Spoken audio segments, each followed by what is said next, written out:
સૌ શ્રોતાગણોને સુજ્ઞા મહેતાના જય શ્રી કૃષ્ણ. આજે આપણે અધ્યાય 5 કર્મ સંન્યાસ યોગમાં રહેલી ગીતાની ભગવત્તા વિશે જાણીશું. તે પહેલાં અધ્યાય 5નો સારાંશ જોઈ લઈએ. આ અધ્યાયમાં કર્મ સંન્યાસ અને કર્મયોગ એ બેમાં મારે માટે ઉત્તમ શું છે એ બાબતમાં અર્જુને પૂછતા શ્રી કૃષ્ણ કહે છે કે આ બંને શ્રેષ્ઠ છે, બંને સરખા ફળ આપનાર છે. જ્ઞાનીઓ કરતાં કર્મયોગ સારો અને કલ્યાણકારી છે. જેણે મનને અને ઇન્દ્રિયોને વશ કર્યા છે તે કર્મ કર્યા છતાંય તેનાથી લેપાતો નથી. કર્મયોગી કર્મના ફળની ઈચ્છા રાખતો નથી, એટલે કે મોક્ષરૂપી શાંતિ પ્રાપ્ત થાય છે, પરંતુ કર્મમાં આસક્ત રહેનાર બંધનમાં પડે છે. જેણે બધી ઈચ્છાઓ છોડી હોય, ક્રોધ પર કાબૂ મેળવ્યો હોય અને જેને કસાયનો ડર ન લાગે તે મોક્ષ પામેલો ગણાય છે. સર્વવ્યાપક પરમાત્મા કોઈનું પાપ પુણ્ય માથી લેતા નથી. જે જ્ઞાનમાં એકરૂપ થઈ જાય છે તેનો જન્મ મરણનો ફેરો ટળી જાય છે. જે માનવી મૃત્યુ થતાં સુધી કામ અને ક્રોધને સહન કરવા શક્તિમાન છે તે ખરો યોગી છે. હવે આપણે 5મા અધ્યાયમાં આવતી ગીતાની ભગવત્તા વિશે જાણીશું. શ્રી કૃષ્ણે આગળના અધ્યાયમાં જ્ઞાન અને કર્મ વિશે વિવિધ રીતે વાત કરી, પણ તેની પાછળ સંન્યાસ અર્થાત નિષ્કર્મ અવસ્થા સતત વર્તાતી રહી. છતાંય શ્રી કૃષ્ણે કર્મને પાછું આવશ્યક તો ગણાવી જ છે. તેથી અર્જુનને સ્પષ્ટ દિશા સૂચન મળતું નથી. મૂળ વાત છે કર્મ કરવા છતાંય નિષ્કર્મ અવસ્થા પ્રાપ્ત કરવાની. અર્જુન શ્રી કૃષ્ણ પાસે વાતને સ્પષ્ટ કરાવવા માંગે છે, પરંતુ શ્રી કૃષ્ણને સરળતાથી વાતનો ફોડ પાડવો નથી. તેનું કારણ એ નથી કે શ્રી કૃષ્ણ તે કરી શકતા નથી, પણ વાતનો મર્મ એ છે કે સમસ્યા જટિલ છે અને એમ એકદમ તેનો નિર્ણય કરી શકાય તેમ જ નથી. છતાંય અર્જુને શ્રી કૃષ્ણને મજબૂર કર્યા ત્યારે તેમણે કહ્યું કે આમ તો બંને યોગ કલ્યાણકારી છે, પરંતુ બંનેમાં સુગમ હોવાને કારણે કર્મયોગ જ શ્રેષ્ઠ છે. છતાંય અર્જુનના હિત માટે તેઓ વધારે સ્પષ્ટતા કરતા કહે છે કે જે પુરુષ કોઈ આકાંક્ષા રાખતો નથી, કોઈનો દ્વેષ કરતો નથી, એવા કર્મયોગીને સદા સંન્યાસી જ માનવો. કારણ કે રાગ દ્વેષ જ સંસારના બંધનનું કારણ છે અને જે તેનાથી રહિત છે, મુક્ત છે. શ્રી કૃષ્ણ કહે છે કે લોકો ભલે સાંખ્ય અને યોગને અર્થાત જ્ઞાન અને કર્મને અલગ અલગ ગણે છે, પરંતુ પંડિતોની દ્રષ્ટિમાં તો બંને એક સરખા જ છે. કારણ કે તે બંનેમાંથી કોઈ પણ એક યુગમાં માણસ સમ્યક પ્રકારે સ્થિતિ પ્રાપ્ત કરે છે અને તેને બંનેનું ફળ મળે છે. તેથી જે વ્યક્તિ એ બે વચ્ચે ભેદ કરતી નથી તે યથાર્થ જુએ છે. જુઓ હવે વાત ક્યાંથી ક્યાં આવીને ઊભી રહી. અર્જુનને છે કે શ્રી કૃષ્ણ કાંઈક સ્પષ્ટ કહે એટલે એનું કામ સરળ થઈ જાય. આ માનવ સ્વભાવ છે. તે બધું જાણતો હોવા છતાંય કોઈ કાંઈક કહે તો તેનો સધિયારો મળી જાય છે. આમ જોઈએ તો અર્જુનને યુદ્ધમાંથી ખસી જવું છે, એટલે તેને સાંખ્યની કર્મ સંન્યાસની વાત જ વધારે પસંદ છે. પણ શ્રી કૃષ્ણ તેને એ વાત ખરી કરી આપતા નથી, વળી તેને ખોટીએ કહેતા નથી. અને આવી વાતોમાં અંતિમ જવાબદારી માણસે પોતે જ ઉઠાવવાની હોય છે.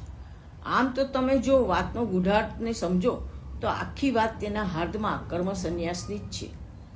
પરંતુ આ સંન્યાસ કર્મના ત્યાગનો નથી, પણ કર્મના ફળની આસક્તિના ત્યાગનો છે. આમ કર્મ સંન્યાસ એ આદર્શ છે, પણ તે વ્યવહારુ નથી.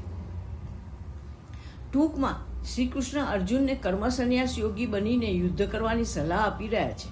તેનો અર્થ એ થયો કે આપણે યોગી બનીને જીવન જીવી નાખીએ તો જીવન અને મરણ બંને સુધરી જાય. જો તમે કામના સાથે મંદિરમાં જાઓ તો તે પણ ઘર કે બજાર બની જાય, પણ જો તમે કામના રહિત થઈને બજારમાં દુકાન પર બેસો કે ઘરના સહજ કર્મો કરતા રહો તો ઘર અને દુકાન બંને મંદિર બની જાય. માણસને રખડાવનાર કામના છે. કામનાથી મુક્તિ એ જ વાસ્તવિકતામાં મુક્તિ છે. કામના દોડાવે છે જાજુ અને આપે છે ઓછું. આસક્તિ સર્વ દુઃખોનું કારણ છે. શ્રી કૃષ્ણ કહે છે કે પરમાત્મા કોઈને કર્મ કરવા પ્રેરતા નથી, કે કર્મની રચના કરતા નથી કે કર્મના ફળ આપતા નથી. પ્રકૃતિના ગુણો દ્વારા જ આ બધું થયા કરે છે. માણસની પ્રકૃતિ જ તેની પાસે બધું કરાવે છે.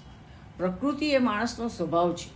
માણસ સ્વભાવ પ્રમાણે વર્તે છે એ વાત ખરી છે, પણ બુદ્ધિવાળો મનુષ્ય કેવળ તેના સ્વભાવ પ્રમાણે જ વર્તતો રહે તે પણ બરાબર નથી. અહીં મનુષ્યના પુરુષાર્થને પૂર્ણ અવકાશ રહેલો છે. માટે પ્રકૃતિ જ બધું કરાવે છે તેમ કહીને હાથ જોડીને બેસી રહેવાનું નથી. જ્યારે મનુષ્યની બુદ્ધિ પરમાત્મામાં અવસ્થિત થઈ જાય છે, પરમાત્માને પરાયણ થઈને રહે છે, ત્યારે તે પૂર્ણ જ્ઞાન દ્વારા સર્વ દોષો સંશયોથી વિશુદ્ધ થઈને પરમ ગતિને પ્રાપ્ત કરે છે. પરમ ગતિ એટલે દેવ, મનુષ્ય, પશુ, પક્ષી અને નરકની બહારની પંચમ ગતિ. આ ગતિ એ જ પરમ અવસ્થા અને પરમ અવસ્થા એ જ પરમાત્મા અવસ્થા. આવા માણસો ઓળખાય કેવી રીતે? તો તે વિશે શ્રી કૃષ્ણ કહે છે કે જે જગતના સર્વ પ્રાણીઓ પ્રતિ, જીવો પ્રતિ તેમની સમાન દ્રષ્ટિ રાખે છે, કારણ કે રાખવી જ જોઈએ, કારણ કે દરેકમાં એક જ આત્મતત્વ વિકસી રહ્યું છે. જે ભેદ દેખાય છે તે કેવળ બાહ્ય આકૃતિનો છે, તે તાત્વિક નથી, કારણ મરણ પછી તે બધું ભૂસાઈ જાય છે અને કેવળ આત્મતત્વ જ રહી જાય છે, જે વળી પાછો આગળનો પ્રવાસ કરે છે. આમ જ્યારે જીવાત્મા કેવળ જ્ઞાન, કેવળ ભક્તિ કે કેવળ શુદ્ધ કર્મમાં અવસ્થિત થઈ જાય છે, ત્યારે જીવાત્માની ભવોભવની યાત્રાનો અંત આવે છે અને તેને જીવનનો મુકામ મળી જાય છે. પછી જીવ શિવ બની જાય છે. અધ્યાયના અંતિમ ચરણોમાં આવતા શ્રી કૃષ્ણ ઈચ્છા રહિતતા કેળવવા માટેની એક યોગિક પ્રક્રિયા બતાવે છે. તેમાં મનુષ્ય પોતાની અંતરદ્રષ્ટિને બે ભ્રમરોની વચ્ચે સ્થિર કરી પ્રાણ અને અપાન વાયુઓને શ્વાસમાં સમ રાખી પરમાત્માની સાધના કરવી, એટલે કે પરમાત્મામાં મનને કેન્દ્રિત કરવું. સરળ લાગતી આ ક્રિયા ઘણી અસરકારક છે. આત્મા કહો કે તેના પ્રતિનિધિ જેવું મન છેવટે તો શરીરમાં જ રહે છે. આવી સાધના દ્વિમાર્ગીય હોઈ શકે. જો તે શરીરથી શરૂ થાય છે તો તે મનને સ્પર્શીને વિરમે છે, અને જો તે મનથી શરૂ થાય છે તો તે શરીરને સ્પર્શીને અટકે છે.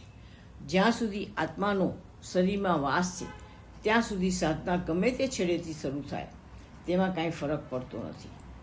સાધનામાં મહત્વ છે સિદ્ધિનું, એટલે કે મનુષ્ય ક્યાં પહોંચ્યો તે વાત અગત્યની છે. આ યોગિક ક્રિયાથી માણસના મનમાંથી ધીમે ધીમે વિચારો ઓછા થવા લાગે છે. ઈચ્છા, ભય અને ક્રોધ જેવા સર્વ આવેગો શાંત થઈ જાય છે. ઇન્દ્રિયોના ઉછાળા વિરમી જાય છે અને માણસને અપૂર્વ શાંતિનો અહેસાસ થવા લાગે છે. આ અધ્યાયને કર્મસન્યાસ યોગ તરીકે ઓળખવામાં આવ્યો છે, પણ તેમાં વધારે વાત આત્મજ્ઞાનની અને બ્રહ્મ નિર્માણની આવે છે. ગીતાકારનું લક્ષ્ય છે બ્રહ્મ પ્રાપ્તિ, એટલે કે પરમાત્મા પ્રાપ્તિનું. બાકી તેમણે અધ્યાયની શરૂઆતમાં જ સ્પષ્ટ કરી દીધું છે કે કર્મયોગ અને કર્મસન્યાસ યોગ બેની વચ્ચે ઝાઝો ફેર નથી, છતાંય કર્મયોગ જ શ્રેષ્ઠ છે. જય શ્રી કૃષ્ણ.